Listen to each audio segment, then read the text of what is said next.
हो गए? माता जी सभी सवार भारतीय 9 के माता जी बाद ही बाहर आते हैं। तेज बारिश आ रही है, इसलिए बच्चे क्लास में नहीं आ सकते। तो बारिश तो बाहर आ रही ना, आपको तो जूम पे क्लास लेनी है। आपको कौन सा छाता स्कूल लेके में कहीं आने पे में जाना है? माता जी धन्यवाद। बारिश में नहा रहे हैं हम। तो ठीक है, आज शुरू करते हैं हम श्लोक संख्या 39, अध्याय 2 गीता का सार, श्लोक संख्या 39। एषा ते विहिता सांख्ये बुद्धिर्योगे त्विमा शृणु बुद्धया युक्तो यया पार्थ कर्म बंधन प्रहासेसि। हाँ जी, जो अभी श्लोक का पढ़ना चाहे पढ़ सकता है। हरे कृष्णा माता जी। हरे कृष्णा। माता जी एक बार मैं पढ़ लूं, फिर किचन में जाना मुझे एक हाँ बार। जी बिल्कुल आप पढ़ लो। एषा ते विहिता सांख्ये बुद्धिर्योगे त्विमा शृणु बुद्धिर्या युक्ते या पार्थे कर्म बंधनम प्रहस्यसि। हरे कृष्णा माता जी। हरे कृष्णा। नमस्कार। श्रीमद् भगवत गीता यथारूप अध्याय 2 श्लोक संख्या 39। ऐसा ते विहिता असंख्ये बुद्धिर्योगे तु इमां शृणु बुद्धिया युक्तो यथा पार्थ कर्म बंधनं परिहासेसि। हरे कृष्णा माता हाँ जी। जी हरे कृष्णा। पढ़िए कृष्ण माता माता जी। जी। हाँ जी हरे श्रीमद् कृष्णा। भगवत रूप अध्याय 2 श्लोक संख्या 39। ऐसा ते अभिहितां सांख्ये बुद्धिर्योगे तिर्वामां शृणु बुद्ध्यया युक्तो यया पार्थे कर्म बंधनम प्रहास्यसि। हरे कृष्ण माता जी। हरे कृष्णा। आप पढ़ेंगी गगन माता जी? हरे कृष्ण माता जी। हाँ हाँ जी पढ़िए। माता जी नीचे देख के पढ़ दिया करो। हाँ वैसे पढ़ना नहीं आता, जो एक शब्द अर्थ के अनुसार पढ़ सकते हैं। हाँ, नीचे वाले शब्दों में से साखे बुद्धियोगे तिर्मा शृणु बुद्ध्यायुतो यथा पार्थ क्रम बंदे पहासेसि। ठीक है माता जी। तो हरे कृष्णा शुरू माता करते हैं। एषा ते विहिता सांख्ये बुद्धिर्योगे त्विमा शृणु बुद्धया युक्तो यया पार्थ कर्म बंधनम प्रहासैसि। एषा यह सब ते तेरे लिए अभिहिता वर्णन किया गया सांख्य वैश्लेषिक अध्ययन द्वारा बुद्धि योगे निष्काम कर्म में तू लेकिन इमाम इसे श्रृणु सुनो बुद्धया बुद्धि से युक्तः साथ साथ सहित जया जिससे पार्थ हे प्रथापुत्र कर्म बंधनम कर्म के बंधन से प्रहासैसी मुक्त हो जाओगे। तो अनुवाद, यहाँ मैंने वैश्लेषिक अध्ययन सांख्य द्वारा इस ज्ञान का वर्णन किया है। अब निष्काम भाव से कर्म करना बता रहा हूं, उसे सुनो। हे प्रथापुत्र, तुम यदि ऐसे ज्ञान से कर्म करोगे तो तुम कर्मों के बंधन से अपने को मुक्त कर सकते हो।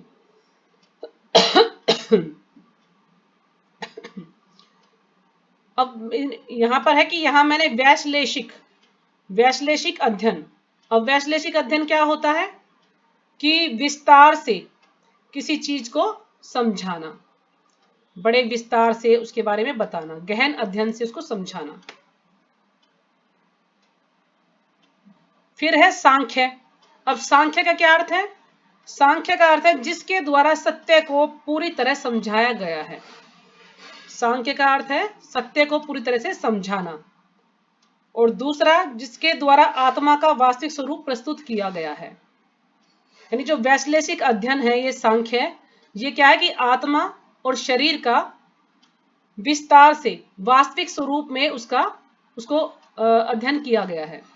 आत्मा और शरीर का वास्तविक रूप में अध्ययन किया गया है, उसको कहते हैं वैश्लेषिक अध्ययन या सांख्य।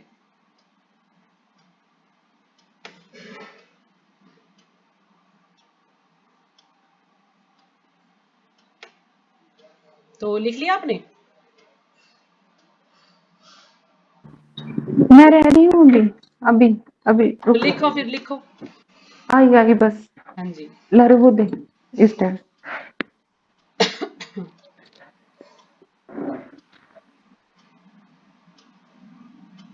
हाँ माता जी बोलिए। अब एक बार दोबारा से बोल दो पूरा ना, मैं अच्छा, बाहर थी। यहाँ मैंने वैश्लेषिक अध्ययन सांख्य हाँ द्वारा जी। इस ज्ञान का वर्णन किया है। अब निष्काम भाव से कर्म करना बता रहा हूँ। तो भगवान ने अब तक तो आत्मा के बारे में चल रहा था, है ना। फिर अब भगवान उसको निष्काम भाव से कर्म करने के बारे में अर्जुन को उपदेश दे रही है। तो वो कहते कि निष्काम भाव से कर्म करना बता रहा हूं, उसे सुनो। हे प्रथापुत्र, तुम यदि ऐसे ज्ञान से कर्म करोगे तो तुम कर्मों के बंधन से अपने को मुक्त कर सकते हो। यदि तुम निष्काम भाव से कर्म करोगे तो तुम्हें कर्म बंधन नहीं लगेगा, तुम कर्मों के बंधन में नहीं बंधोगे। तो यहां पर है जैसे कि वैश्लेषिक अध्ययन सांख्य। तो वैश्लेषिक अध्ययन का अर्थ है, अब सांख्य अर्थ क्या है कि किसी चीज को अच्छी तरह से विस्तार से उसकी व्याख्या करना। जैसे कि इसमें इसका जो मैंने अर्थ लिखा है कि जिसके द्वारा सत्य को पूरी तरह समझाया गया है। सांख्य का क्या अर्थ है? सत्य को पूरी तरह से समझाया गया है, जिसके द्वारा आत्मा का वास्तविक स्वरूप प्रस्तुत किया जाता है। जिसके द्वारा सत्य को पूरी तरह समझाया गया है, ये लिख लिया आपने। दूसरी लाइन है, जिसके द्वारा आत्मा का वास्तविक स्वरूप प्रस्तुत किया जाता है। एक बार फिर बोलना सांख्य का। सांख्य का लिखिए, जिसके सत्य द्वारा को सत्य पूरी को तरह पूरी समझाया तरह गया है, जिसके समझाया गया द्वारा। है। फिर इसी में लिखना है, जिसके द्वारा आत्मा का वास्तविक स्वरूप प्रस्तुत किया जाता है।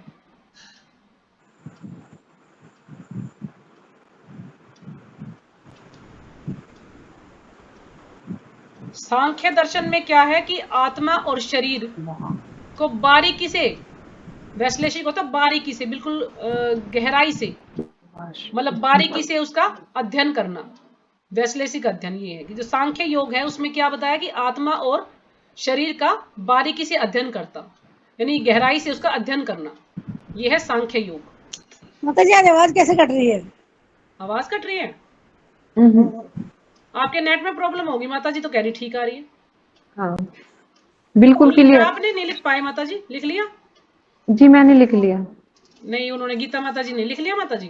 तथ्य को पूरी तरह समझाया गया है कि जिसके द्वारा आत्मा का वास्तविक रूप समझाया गया हाँ है, जी, ये है ना प्रस्तुत किया। मतलब। हाँ जी, ये है सांख्य योग। मतलब सांख्य योग में क्या है कि शरीर के बारे में अलग से और आत्मा के बारे में अलग से। जैसे कुछ लोग सोचते हैं ना कि एक ही चीज है, नहीं, आत्मा अलग है, शरीर अलग है। तो इन दोनों को अलग अलग समझाया गया है, इसको कहते हैं सांख्य योग। ठीक है। तो जैसे कि आपको ये पता होगा कि कपिल मुनि ने समझाया था सांख्य योग देहूति को। तो देहूति और कर्दम मुनि, तीसरे स्कंद में पढ़ेंगे हम कि देहूति और कर्दम मुनि के पुत्र थे कपिल मुनि। और कपिल मुनि कौन है? ये भगवान के ही अवतार हैं, भगवान थे कपिल मुनि। तो इन्होंने सांख्य योग का ज्ञान दिया था देहूति को, अपनी माँ को। क्योंकि जब कर्दम मुनि उनको छोड़कर चले गए थे, कर्दम मुनि ने कहा था जैसे पुत्र होगा, मतलब जैसी संतान होगी, मैं तपस्या के लिए चला जाऊंगा। तो तपस्या के लिए जाने लगे तो देहूति ने कहा कि उनसे 9 लड़कियां उनको हुई थी कि लड़कियां तो अपने ससुराल चली जाएंगी, तो फिर मैं अकेली कैसे रहूंगी आपके बिना, आप मुझे छोड़ के जा रहे हो। तो फिर उन्होंने एक पुत्र की इच्छा की थी, तो उनको पुत्र दिया। फिर कर्दम मुनि जब पुत्र पैदा हो गया तो उसके बाद वो उनको छोड़कर चले गई थी। तो उन्होंने कहा कि जो तुम्हें ज्ञान चाहिए वो ज्ञान कपिल तुम्हारा बेटा तुम्हें देगा। तो कपिल मुनि ने सांख्य योग के बारे में बताया है, पूरी तरह से व्याख्या की है। अब निष्काम भाव क्या है? यानी हमारी कोई इच्छा ना हो। निष्काम भाव यानी बिना इच्छा के हम कोई भी कार्य करें, बिना इच्छा के, भगवान की इच्छा के लिए कोई कार्य करें, वो होता है निष्काम भाव। अपनी इच्छा उसमें सम्मिलित ना हो, भगवान की इच्छा के लिए कार्य करें। तो जैसे कि मैं आपको ये पहले ही बता देती हूँ कि कपिल मुनि भी 2 हुए हैं। एक तो कपिल मुनि है जो कि भगवान है, कपिल मुनि। दूसरे कपिल मुनि हैं, उनको कहते हैं नास्तिक, नास्तिक कपिल मुनि। तो वो ऐसे हैं कि उन्होंने आत्मा के बारे में कुछ सही से व्याख्या नहीं की है, आत्मा के बारे में उन्होंने गलत व्याख्या की है, नास्तिक हैं वो। इसलिए वो कपिल मुनि अलग हैं जो भगवान है। कपिल मुनि भगवान के अवतार हैं, उन्होंने आत्मा के बारे में अलग से व्याख्या की है। तो हमें जो कपिल मुनि है जो भागवत में, उसको मानना है, ना कि जो नास्तिक हमें भटकाने के लिए कर रहे हैं या हमें पद से जो है रास्ते से हटा रहे हैं हमें, कि तुम जो है गलत व्याख्या करके हमारा जो है ध्यान भटका रहे, तो हमें उसको नहीं सुनना है। तो प्रभुपाद जी ने उसके बारे में बताया है, इसमें समझाएंगे कि नकली कपिल मुनि कौन है, असली कपिल मुनि कौन है। तो इसको हम अब पढ़ते हैं विस्तार से। माता जी, नकली कपिल मुनि कहाँ से आया था? ये ऐसे ही कोई आ गया था, नास्तिक बोला गया उसको, नास्तिक था वो, यानी इसको आत्मा को मानता ही नहीं था। उसने जो है गलत तरीके से व्याख्या की है, यानी उसमें भगवान के बारे में तो उसने कुछ बताया ही नहीं। जो अपनी व्याख्या की है उसने सांख्य दर्शन के बारे में, उसने भगवान का कोई जिक्र ही नहीं किया, तो उसको इसलिए गलत ठहराया कि वो गलत है। और जो कपिल मुनि है, जो भगवान के अवतार हैं या भगवान ही है कपिल मुनि, तो उन्होंने सांख्य योग के बारे में हमें सही ज्ञान दिया है। तभी इसमें आएगा तो और अच्छे से क्लियर हो जाएगा। जी। तो निष्काम भाव का बताना एक बार। निष्काम भाव माता जी बिना इच्छा के, मतलब भगवान की इच्छा से जो भगवान कार्य की किया इच्छा जाए, के लिए करें। वो है निष्काम भाव, यानी इसमें हमारी कोई इच्छा ना हो।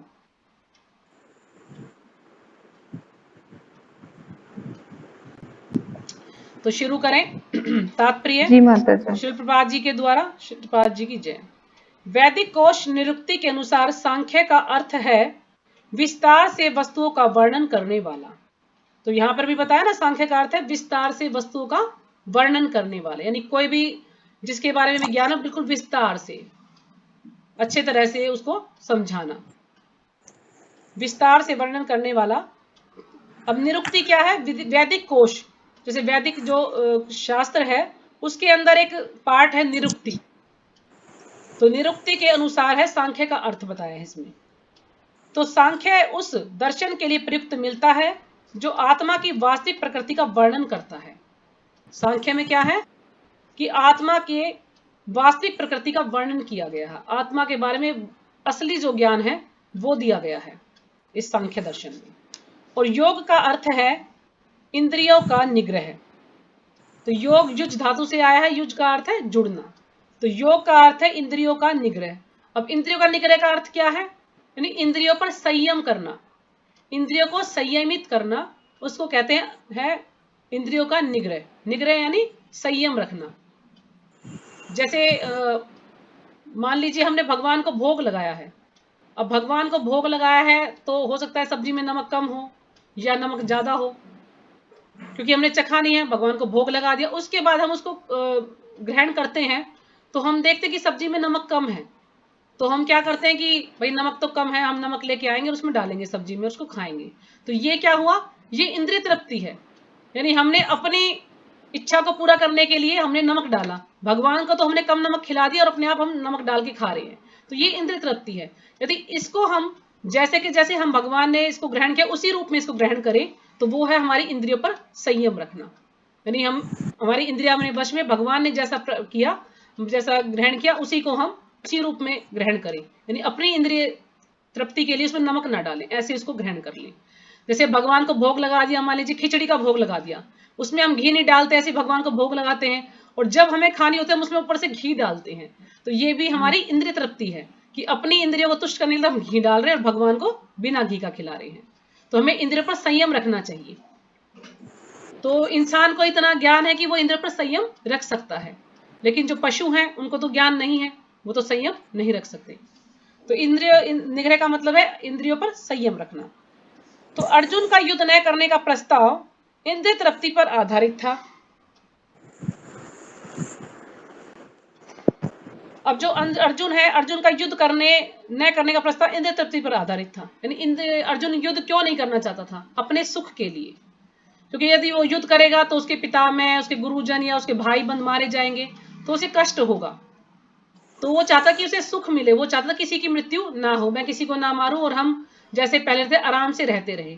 तो इसमें क्या हुआ? उसकी इंद्रिय तृप्ति मिक्स हो गई, वो अपने सुख के लिए उनको मारना नहीं चाह रहा था।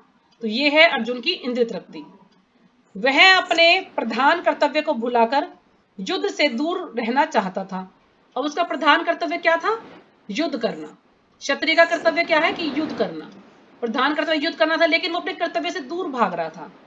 कर्तव्य से दूर भागना, उसको बुलाकर युद्ध से दूर भागना चाहता था, क्योंकि उसने यह सोचा कि धृतराष्ट्र के पुत्रों अर्थात अपने बंधु बांधवों को परास्त करके राज्य भोग करने की अपेक्षा अपने संबंधियों तथा स्वजनों को न मारकर वह अधिक सुखी रहेगा।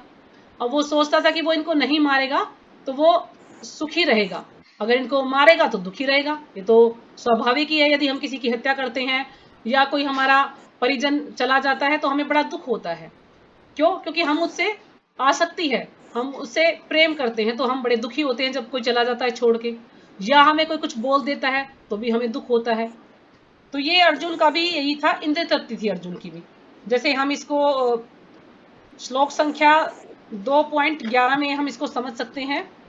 तो जैसे भगवान उनको समझाने का प्रयास कर रहे हैं, ये जी, श्लोक है ना, श्री भगवान वाच अशोचान शोचांस्तम प्रज्ञावादांश्च पर ज्ञान भाषते। वादन भासते गता सुन च नानु सोचंती पंडिता। पंडिता, यानी भगवान ने कहा कि तुम पांडित्य पूर्ण वचन कहते हुए उनके लिए शोक कर रहे हो जो शोक करने के योग्य नहीं है। जो विद्वान होते हैं वो ना जीवित के लिए ना ही मृत के लिए शोक करते हैं, यानी तुम पंडितों की तरह से बात कर रहे हो और तुम उनके लिए शोक भी कर रहे हो। तो भगवान यही समझा रहे कि अपनी इंद्रियों पर संयम रखना चाहिए हमें। आपको अपने सुख का अपना ये नहीं देखना कि मेरा सुख किस में है, यानी मेरे को उससे सुख मिल रहा तो मैं कार्य करूंगा, ऐसे सुख नहीं मिल रहा वो कार्य नहीं करूंगा। यानी हमें जो भी कार्य करना है हमें ये नहीं देखना चाहिए कि मुझे क्या अच्छा लग रहा है मैं उस कार्य के करूं, हमें ये देखना कि भगवान को क्या अच्छा लग रहा है, भगवान को क्या पसंद है। तो वो है हमारा निष्काम भाव से भगवान की सेवा करें, भगवान को जो पसंद है वो सेवा करें हम। तो आगे पढ़ते हैं।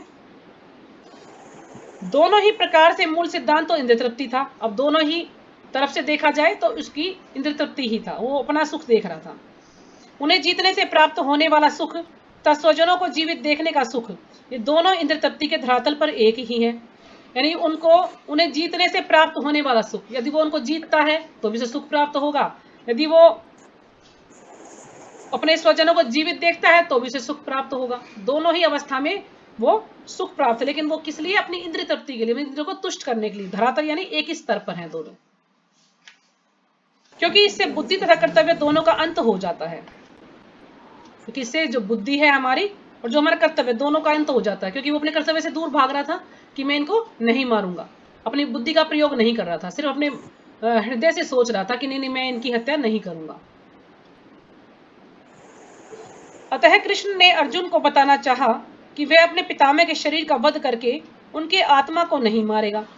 अब भगवान उसको बार बार समझा रहे थे कि अगर तुम उनकी हत्या होती है तो शरीर ही की तो हत्या होती है, आत्मा तो मरती नहीं है, तो आत्मा तो मरेगी नहीं, तो फिर तुम क्यों उसके लिए शोक कर रही हो? क्योंकि ये शरीर क्या है? एक कपड़े की तरह से है।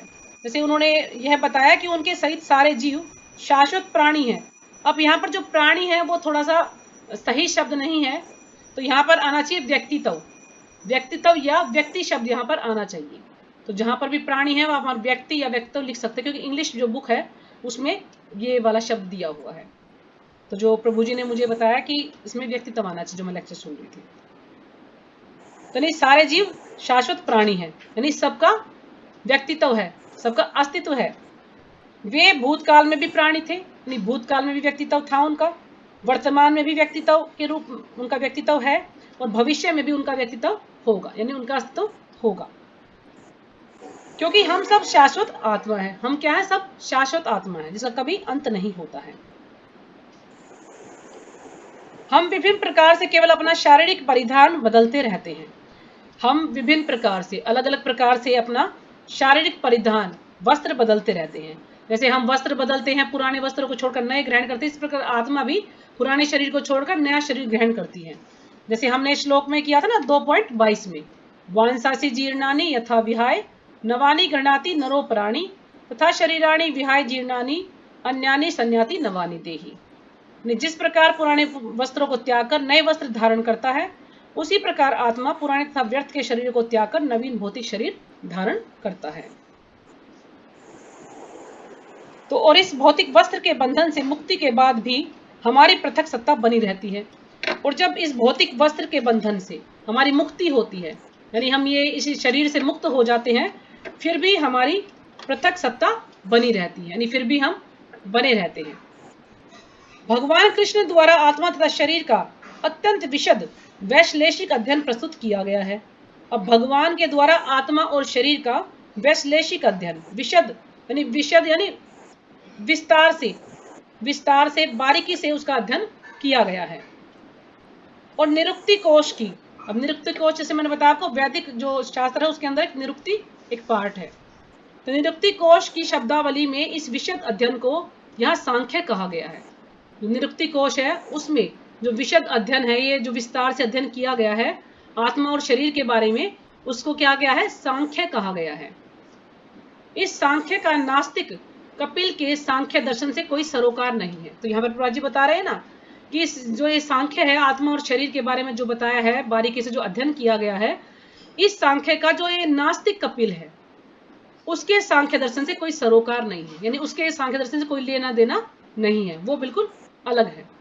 इस नास्तिक कपिल के सांख्य दर्शन से बहुत पहले भगवान कृष्ण के अवतार भगवान कपिल ने अपनी माता देवहूति के समक्ष श्रीमद् भागवत में वास्तविक सांख्य दर्शन पर प्रवचन किया था। यानी जो नास्तिक कपिल है इसके सांख्य दर्शन से बहुत पहले, यानी जो कपिल है ये बाद में आया है नास्तिक कपिल, तो इसके सांख्य दर्शन से पहले भगवान ने, जो कृष्ण के अवतार हैं कपिल मुनि के रूप में, उन्होंने माता देवहूति के समक्ष श्रीमद् भागवतम में वास्तविक यानी असली जो सांख्य दर्शन पर प्रवचन किया था। उन्होंने स्पष्ट बताया है कि पुरुष या परमेश्वर क्रियाशील है, कि पुरुष या परमेश्वर, क्योंकि भगवान जो है क्या है, वो क्रियाशील है, भगवान ही कार्य करने वाले हैं और वे प्रकृति पर दृष्टिपात करके सृष्टि की उत्पत्ति करते हैं।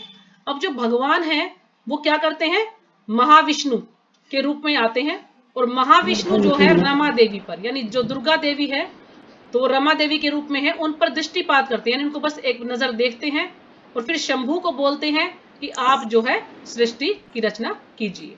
सिर्फ दृष्टि डालते हैं, यानी उनको सब कुछ जो चाहिए वो देते हैं और सृष्टि शंभू और रमा देवी को यानी पार्वती जी को उनको बोलते हैं कि आप सृष्टि कीजिए।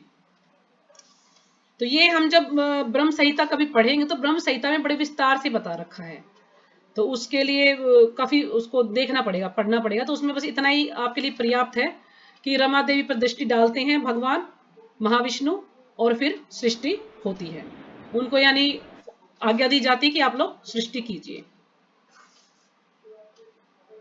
दृष्टिपात करके सृष्टि की उत्पत्ति करते हैं। इसको वेदों ने तथा गीता ने स्वीकार किया है। तो वेदों ने और गीता ने भी इसको स्वीकार किया है। वेदों तो जैसे श्लोक है ना 9.10, अब 9.10 में क्या है कि ये वाला श्लोक है, ये ना मध्याक्षेण प्रकृति सुईते स चराचरम, ये वाला जो श्लोक है 9.10 का,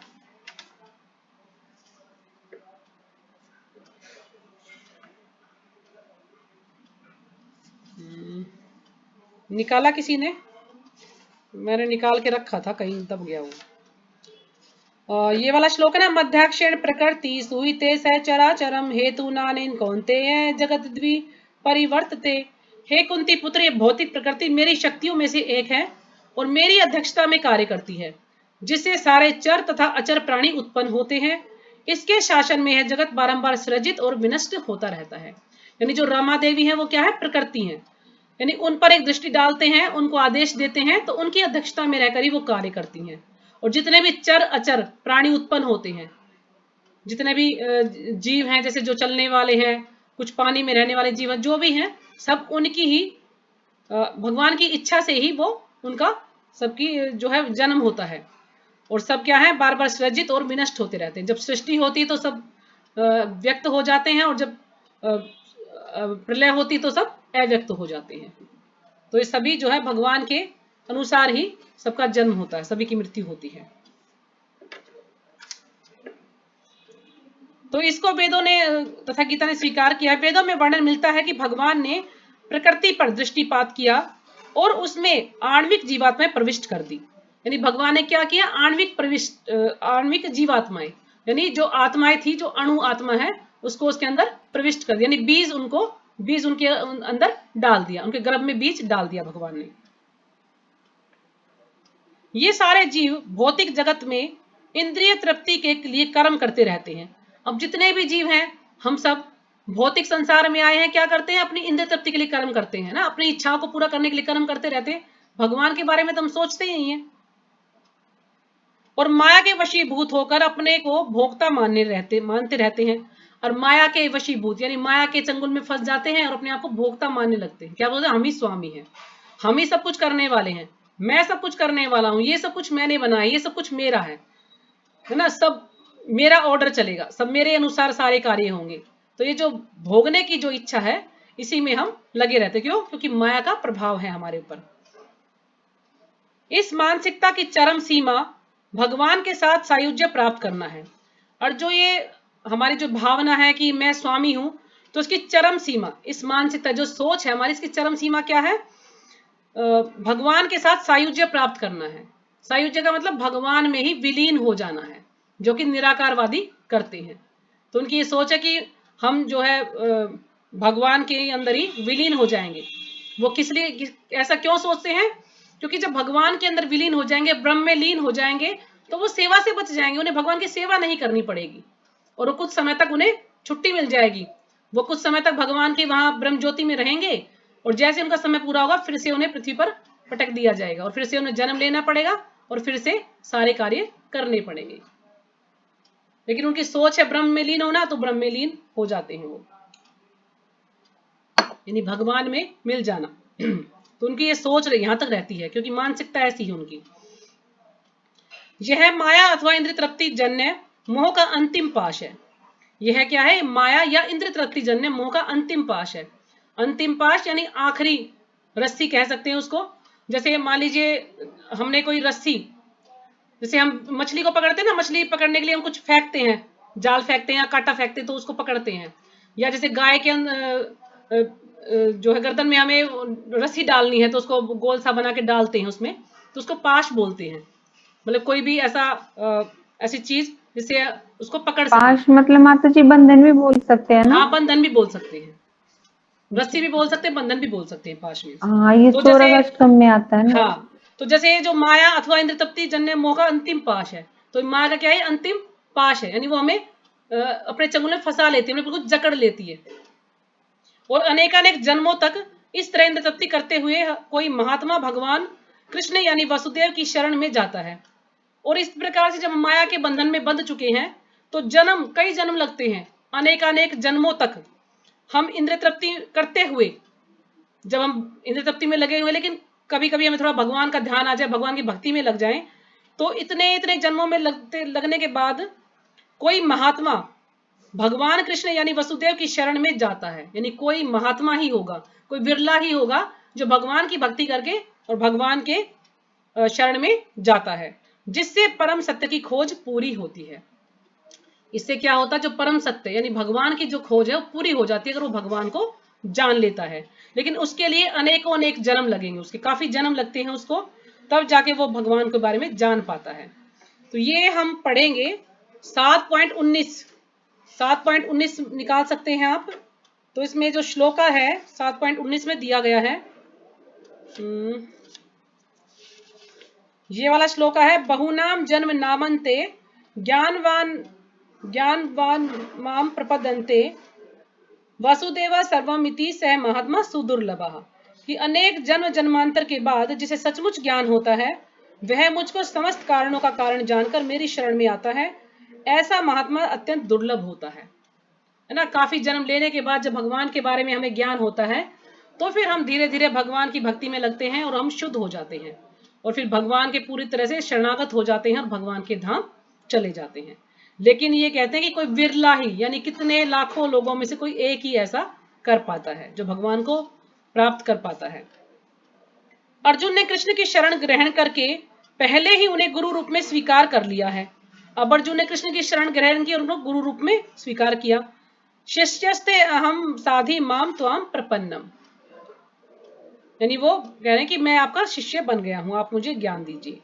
फलस्वरूप कृष्ण अब उसे बुद्धि योग या कर्म योग की कार्य विधि बताएंगे। अब भगवान ने उनको बुद्धि योग या कर्म योग के बारे में बताया है। अब ये बुद्धि योग और कर्म योग ये क्या है? ये सब भक्ति योग ही हैं, ठीक है। बुद्धि योग कहें या कर्म योग कहें या ध्यान योग कहें, ये सब भक्ति योग की इसमें श्रेणी में ही आएंगे।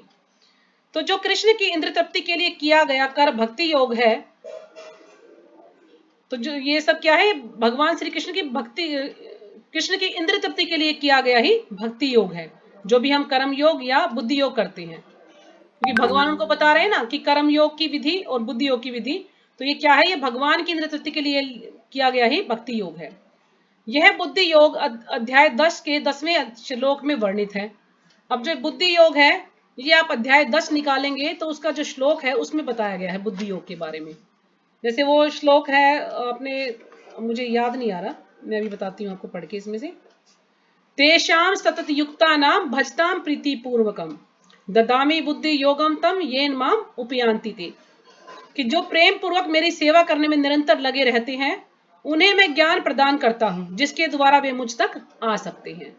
यानी हम भगवान की प्रेम पूर्वक सेवा करते हैं, श्रद्धा भाव से भगवान की सेवा करते हैं, तो भगवान क्या करते हैं, हमें ज्ञान प्रदान करते हैं, हमारे हृदय में ज्ञान प्रकाशित हो जाता है, हमें उसके बारे में पता चल जाता है, और फिर हम उसके द्वारा भगवान तक पहुंच सकते हैं।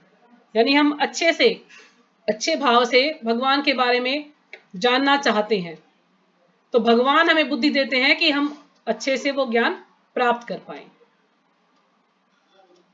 तो ये 10वें श्लोक में बताया है, अध्याय 10 का 10वां श्लोक। 10वां श्लोक। तेषां सत्य जिसमें इसे उन भगवान के साथ प्रत्यक्ष संपर्क बताया गया है, जो सबके हृदय में परमात्मा रूप में विद्यमान है, किंतु ऐसा संपर्क भक्ति के बिना संभव नहीं है ना। हमारे सबके हृदय में भगवान है, लेकिन भक्ति के बिना हम भगवान को नहीं जान सकते। तो भगवान को जानने का क्या विधि है, भक्ति के द्वारा ही हम भगवान को जान सकते हैं। अतः जो भगवान की भक्ति या दिव्य प्रेम भक्ति में या कृष्ण भावनामृत में स्थित होता है, वही भगवान की विशिष्ट कृपा से बुद्धि योग की यह अवस्था प्राप्त कर पाता है ना। जो भी भगवान की दिव्य प्रेम भक्ति में लगा हुआ है, भगवान की विशिष्ट कृपा से, यानी भगवान की विशेष कृपा से ही वो बुद्धि योग की अवस्था प्राप्त कर पाता है। यानी उसे ज्ञान होता है कि मुझे भगवान की भक्ति करनी है, भगवान कौन है, भगवान के साथ मेरा क्या संबंध है, ये भगवान की विशेष कृपा से ही वो जान पाता है। अतः भगवान कहते हैं कि जो लोग दिव्य प्रेमवश भक्ति में निरंतर लगे रहते हैं, उन्हें ही वे भक्ति का विशुद्ध ज्ञान प्रदान करते हैं। जो निरंतर, जो हमेशा भगवान की भक्ति में लगे रहते हैं, भगवान उन्हें ही ये जो विशुद्ध ज्ञान का मतलब शुद्ध ज्ञान प्रदान करते हैं। भगवान उन्हें ये ज्ञान देते हैं जो भगवान की भक्ति में लगे हुए हैं। इस प्रकार भक्त सरलता से उनके चिदानंदमय धाम में पहुंच सकते हैं। तो भक्त जो है आसानी से चिदानंदमय धाम यानी उनके गोलोक धाम वृंदावन में पहुंच सकते हैं, भक्ति करने से, ये शुद्ध ज्ञान प्राप्त करने से। इस प्रकार इस श्लोक में वर्णित बुद्धि योग भगवान कृष्ण की भक्ति है, और यहाँ पर उल्लिखित सांख्य शब्द का नास्तिक कपिल द्वारा प्रतिपादित अनीश्वरवादी सांख्य योग से कुछ भी संबंध नहीं है। यानी जो ये यहाँ पर भगवान बुद्धि योग के बारे में बता रहे हैं, इसका जो नास्तिक कपिल मुनि द्वारा प्रतिपादित है, यह उन द्वारा प्रतिपादित मानी स्थापित है या कथित है, उनके द्वारा जो कहा गया ये सांख्य ज्ञान है, अनीश्वरवादी यानी ईश्वर को नहीं मानता था, अनीश्वरवादियों से कहा जो ईश्वर के बारे में नहीं जानता, तो उस सांख्य योग से हमारा कुछ भी संबंध नहीं इस सांख्य योग का। तो प्रभा जी यहाँ पर क्लियर कर रही हैं। अतः किसी को यह भ्रम नहीं होना चाहिए कि यहाँ पर उल्लिखित सांख्य योग का अनीश्वरवादी सांख्य से किसी प्रकार का संबंध है। यानी सबको ये किसी को भी ये भ्रम नहीं होना चाहिए कि जो हमारा जो भगवान ने जो सांख्य योग के बारे में बताया है, वो अनीश्वरवादी जो सांख्य है उससे उसका कोई संबंध है नहीं, उससे कोई संबंध नहीं है, वो अलग है। न ही उस समय उसके दर्शन का कोई प्रभाव था, और उस समय जब भगवान ने सांख्य दर्शन का ज्ञान दिया था, तो उस समय जो नास्तिक कपिल है उसका कोई प्रभाव नहीं था, यानी उन्होंने बाद में ज्ञान दिया है, उस समय वो ज्ञान नहीं था। और न कृष्ण ने ऐसी ईश्वर विहीन दार्शनिक कल्पना का उल्लेख करने की चिंता की, और भगवान ने भी ऐसी ईश्वर विहीन, जिसमें ईश्वर के बारे में ना हो, ऐसी कोई भी कल्पना नहीं की, ऐसा किसी कल्पना का उल्लेख नहीं किया, मतलब कोई चिंता नहीं की इसके बारे में भगवान ने। वास्तविक सांख्य दर्शन का वर्णन भगवान कपिल द्वारा श्रीमद् भागवत में हुआ है, किंतु वर्तमान प्रकरणों में मेरे फोन में क्यों अटक रही है? उस सांख्य से भी कोई सरोकार नहीं है। जो वास्तविक सांख्य दर्शन का वर्णन श्रीमद् भागवतम में हुआ है कपिल मुनि के द्वारा, जो उन्होंने देहूति माता को ज्ञान दिया था। किंतु वर्तमान प्रकरणों में उस सांख्य से भी कोई सरोकार नहीं है। लेकिन जो वर्तमान में जो कुछ तथ्य हैं या कुछ प्रकरण है, तो उनसे उस सांख्य में कोई सरोकार नहीं है, यानी उससे भी हमारा कुछ लेना देना नहीं है, जो वर्तमान में अब दिखाई दे रहे हैं। यहां सांख्य का अर्थ है शरीर तथा आत्मा का वैश्लेषिक अध्ययन।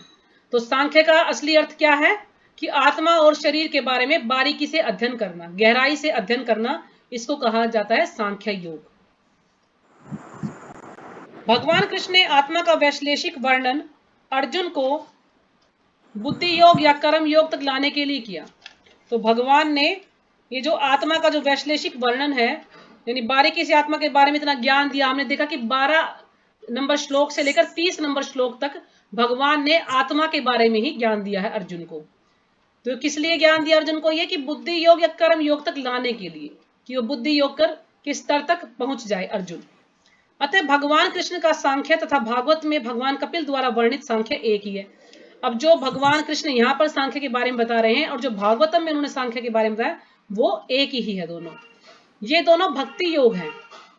अतः भगवान कृष्ण ने कहा है कि केवल अल्पज्ञ ही सांख्य योग या भक्ति योग में भेदभाव मानते हैं।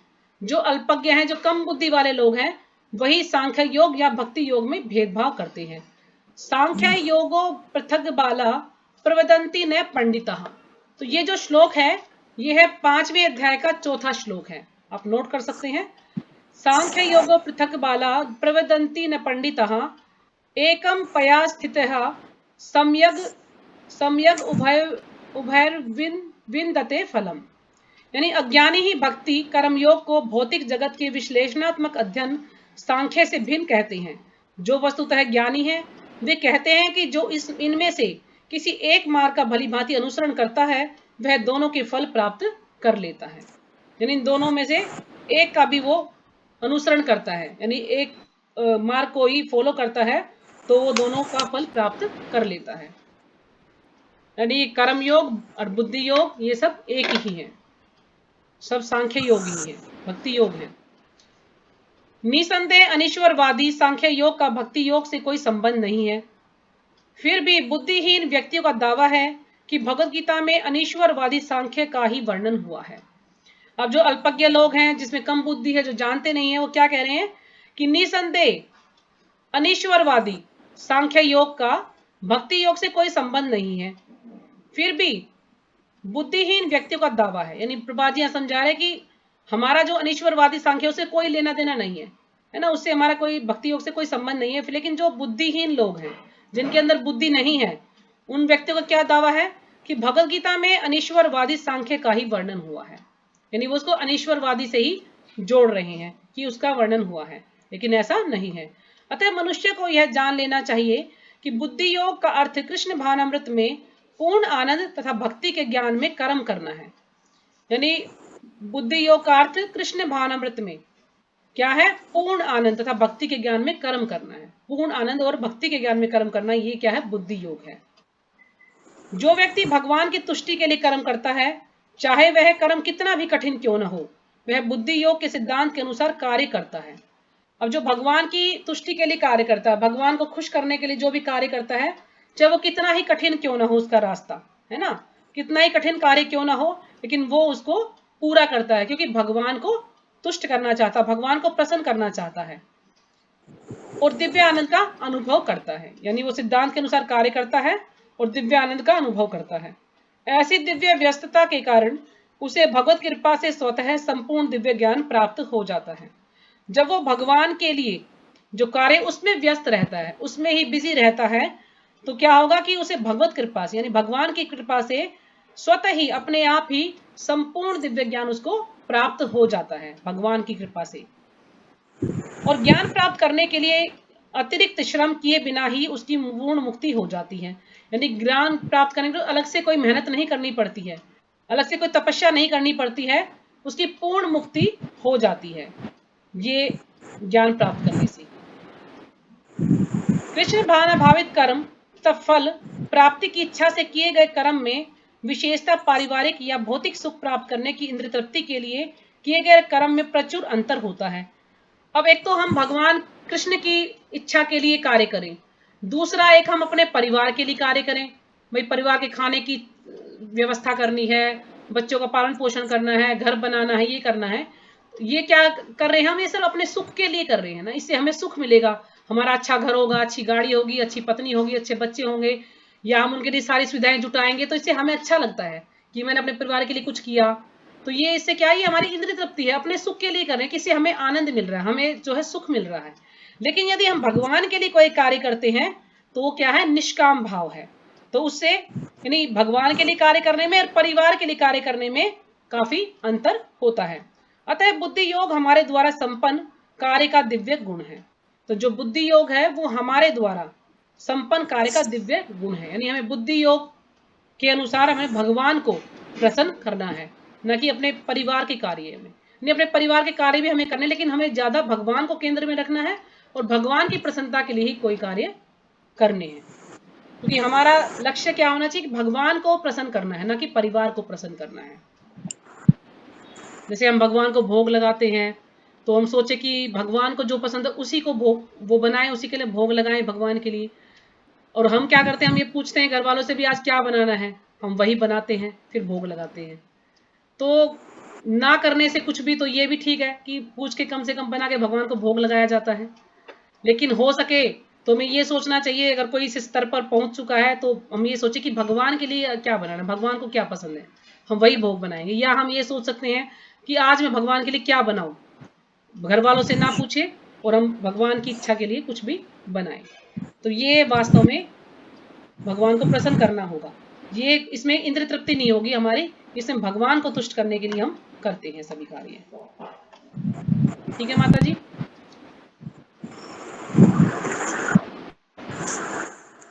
तो यदि इसमें किसी को कुछ समझ ना आया हो तो पूछ सकते हैं, क्योंकि काफी बड़ा श्लोक था और थोड़ा सा नहीं माता जी, आपने अलग ही बहुत था अच्छे सांख्य से दर्शन के एक्सप्लेन बारे में। किया, मैंने एक भी एक फर्स्ट वर्ड टाइम इसको पढ़ा बताया, है सांख्य दर्शन के बारे में आज।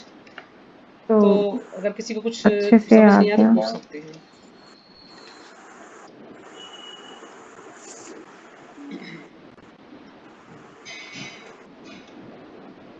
माता जी की आवाज क्यों कट रही है? समझ आ गया माता जी? हाँ, जी माता जी आवाज क्या कुछ कह रहे हैं क्या गीता माता जी? सबको समझाया। हरे समझ कृष्णा आ गया ना? माता जी, ठीक है, धन्यवाद आपका बहुत बहुत। ठीक है माता जी। हम तो मोटी बुद्धि का है माता जी, समझाते तो खूब है लेकिन भूल जाते। माता जी सभी मोटी बुद्धि के, हम कौन सा शार्प बुद्धि के हैं, हमें भी पढ़ना पड़ता है नहीं कई माता बार। जी, मैं बता तो रही हूँ माता ना, जी मेरा वो बेटा तो बोलता कोई है सारे काम दिन ही नहीं आपका है, तो जो सारा भी दिन चलता रहता पढ़ते भी है फिर भी भूल जाते। है। माता जी, इसमें जो